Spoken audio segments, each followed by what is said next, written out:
Okay, so as the panel leave the stage, it's now my pleasure to introduce our next keynote speaker to you this morning, Mr. Patrick Grillo. Patrick is the Senior Director for Security Strategy, and he's responsible for creating and evangelizing key message about Fortinet's cybersecurity solutions. Through his in-depth understanding of the complexities of cybersecurity, Patrick is able to cut through the half-truths and myths surrounding the subject to provide clear and concise information to Fortinet's customers and partners. Prior to joining Fortinet, over the course of some 30 years, he's worked for a number of small to medium-sized organizations, as well as a number of larger companies. He's worked in the United States, the United Kingdom, and France, and holds a range of senior-level international roles. Patrick received his technical training while serving in the US Navy. Patrick, I'd like to welcome you to the stage to hear your presentation on Cumulus or Storm. What's the state of your cloud strategy? Patrick, good morning. Good morning. Thank you very much. Thank you all for making the time to be here today. Now, as was mentioned, I did receive my technical training in the US Navy. And any time a speaking proposal is accepted, it's a high point in your career to have a chance to compete against other speakers to talk about something in particular.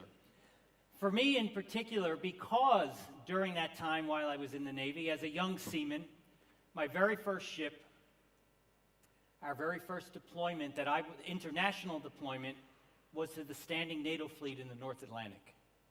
And when I look at that 6 months and the impact those experiences had on me and some of the decisions I made subsequent to that now we don't need to mention a number, some number of years later, to be able to be on stage and kind of completing the circle, talking to a NATO-oriented audience, for me, is pretty much a highlight. So again, I thank you for the chance to be up here. But I'm talking about cloud. Now, we have to start at the beginning because you just don't wake up one day and say, I'm going to do cloud. Cloud is a journey that can take quite a bit of time. So if we start at the beginning, you have a data center.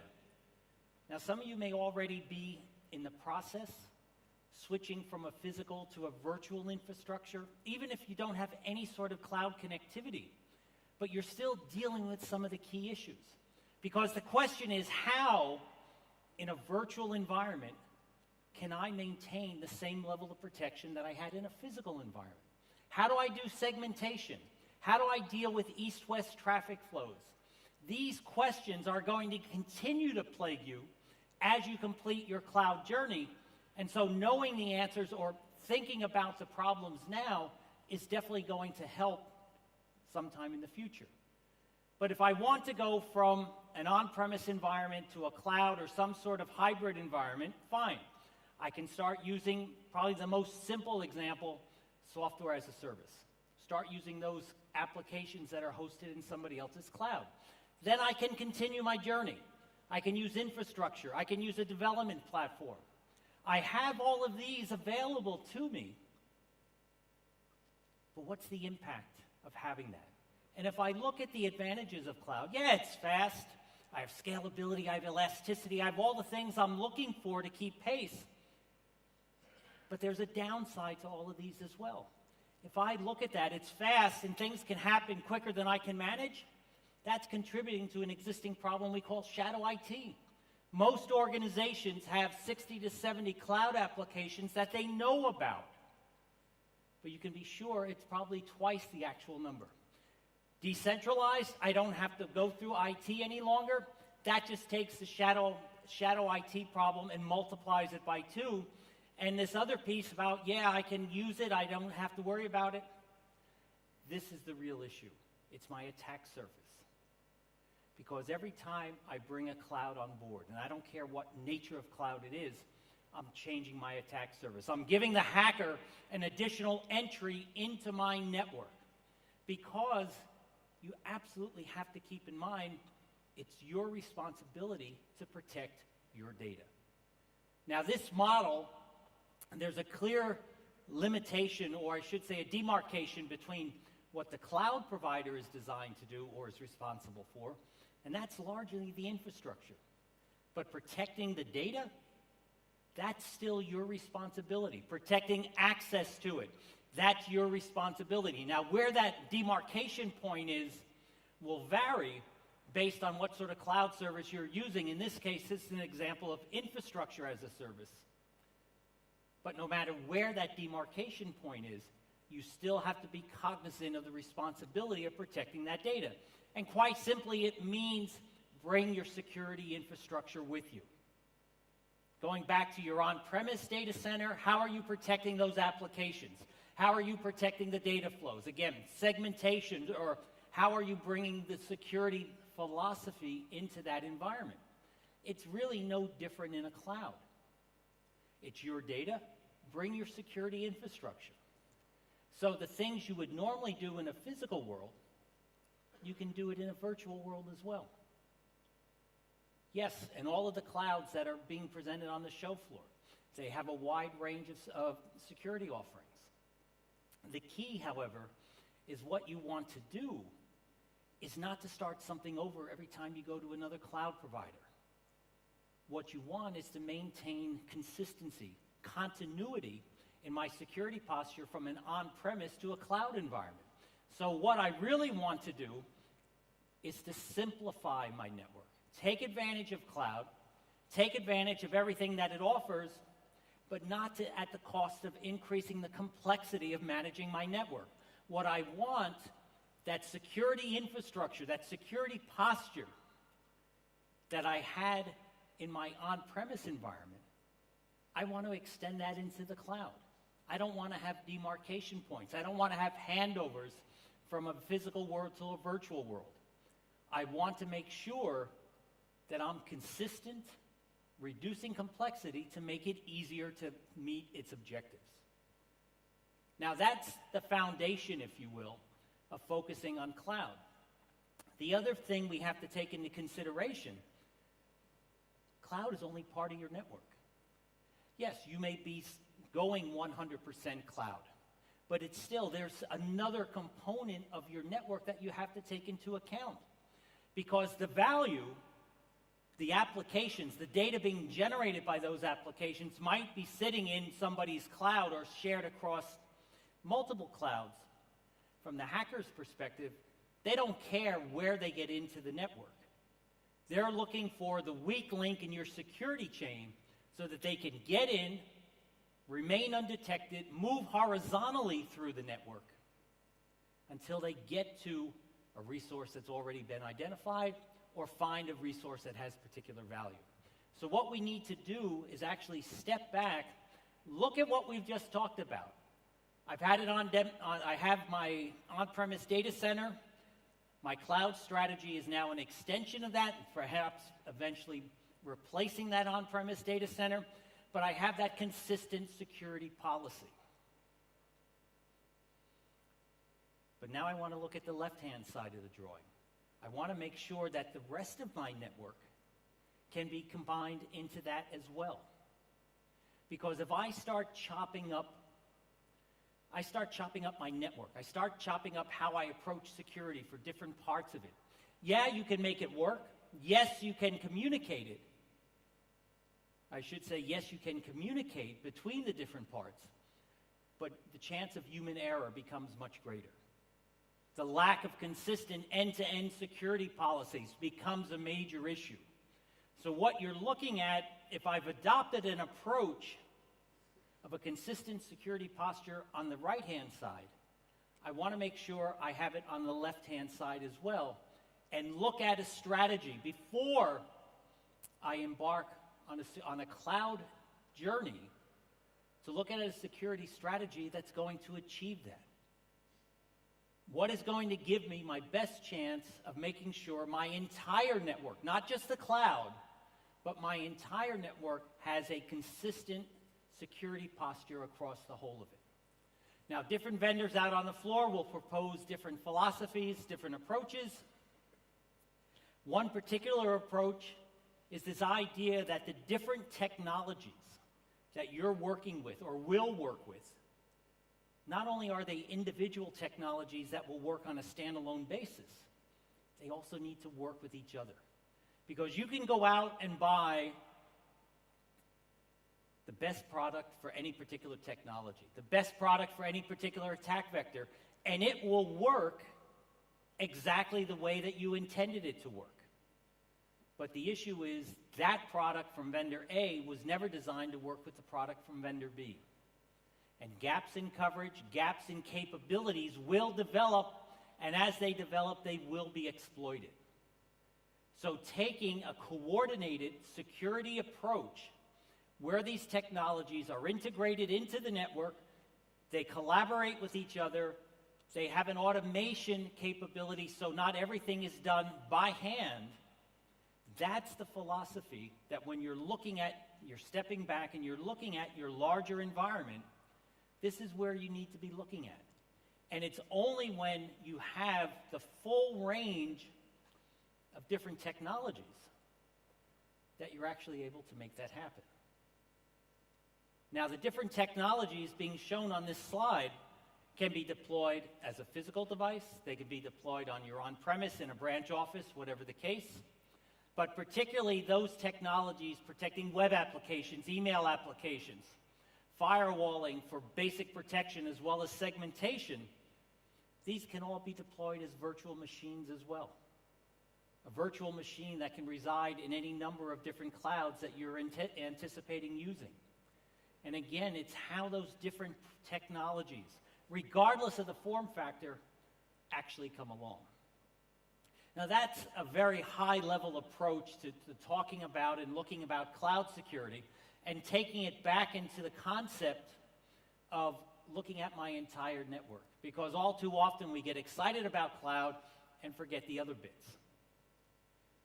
Now I want to pivot in a different direction. I mean, I've just been talking about networks to secure clouds.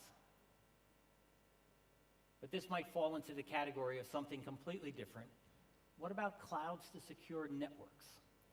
This is another aspect of a cloud strategy which you may or may not want to entertain. It depends on operating budgets. It depends on aversion to risk. And it's this idea that we've already seen different transformations taking place in the industry. Carriers, ISPs, when connectivity, or I should say the profit margin in connectivity started to go down, they were looking for different ways of adding value. The most obvious one was to move to what we call an MSSP, a Managed Security Service Provider. Here, you're providing connectivity, and largely it was, we'll put the product on your premise and we'll manage it for you.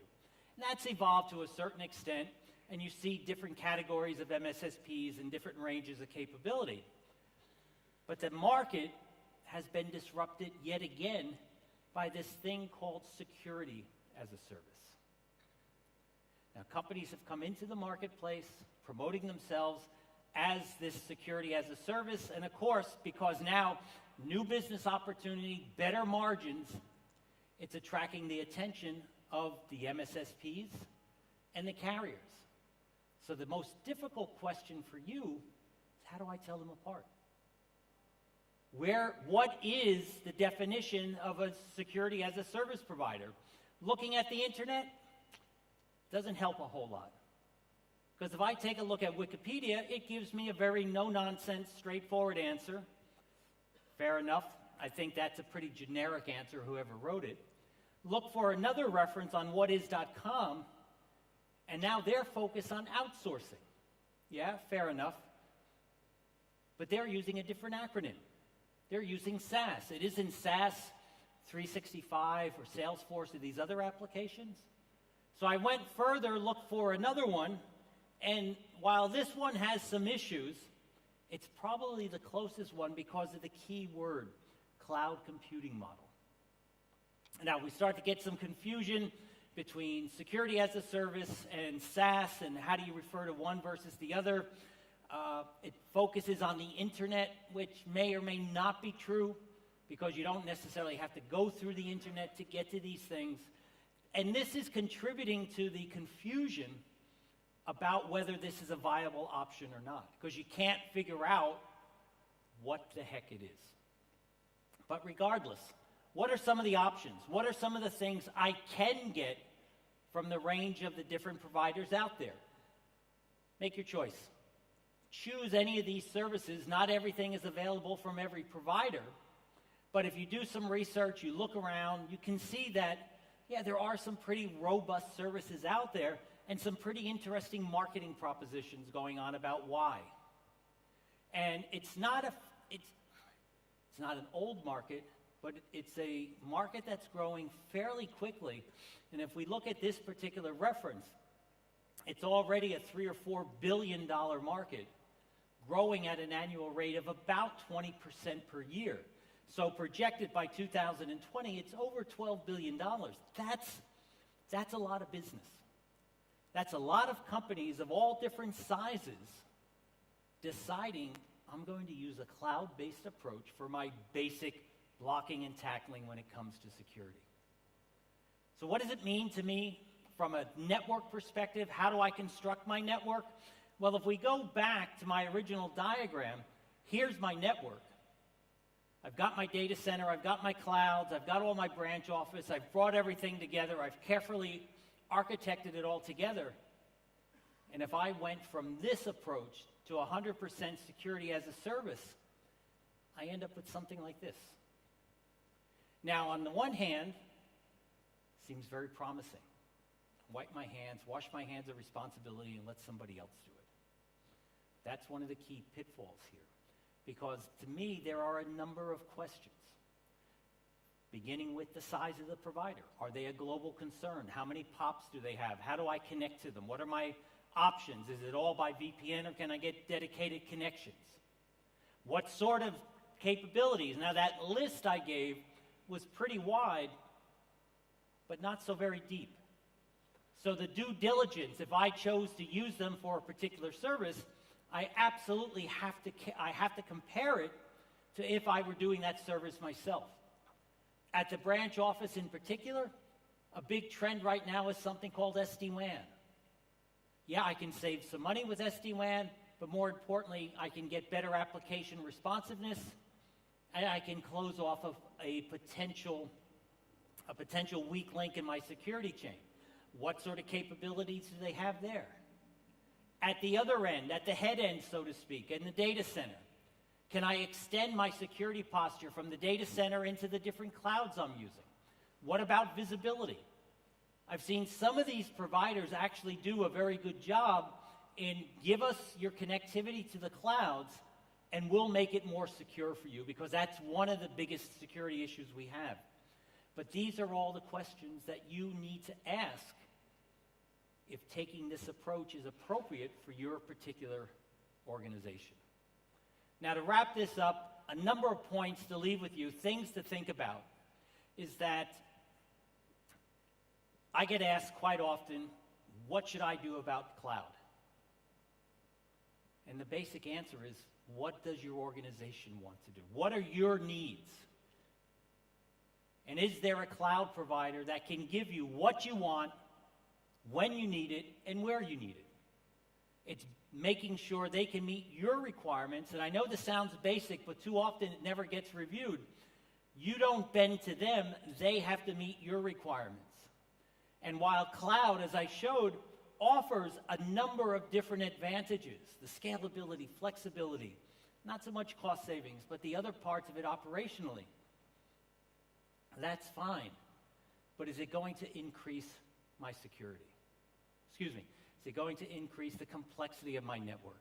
There's a hackneyed phrase that runs around over the industry called complexity is the enemy of security, and it's true. Because if it's more difficult for me to figure out what's going on in my network, it's that much easier for the hacker or the cyber criminal to get into it. Now, normally when you talk about cloud, you talk about the Amazons, the Azures, the Googles, people like that.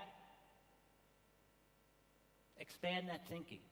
Security as a service could be part of your overall cloud strategy. Where it fits in will depend on your particular needs and what you're trying to achieve. But the most important thing, the thing that you should not forget when you walk out of this hall, is your responsibility to protect your data. You don't abdicate it. It's just like years ago when outsourcing was a big thing. Organizations thought hey, I can give the process to somebody else and let them deal with it. No. Somebody else is doing the basic blocking and tackling, so to speak, but it's still your responsibility to protect that data, particularly in mission-critical environments like this where national defense is at risk. You can't abdicate your responsibility for protecting that data. I hope I've given you something to think about, a different perspective on this. Again, I want to thank you for making the time to come to this session. My colleagues and I are in our booth on the show floor.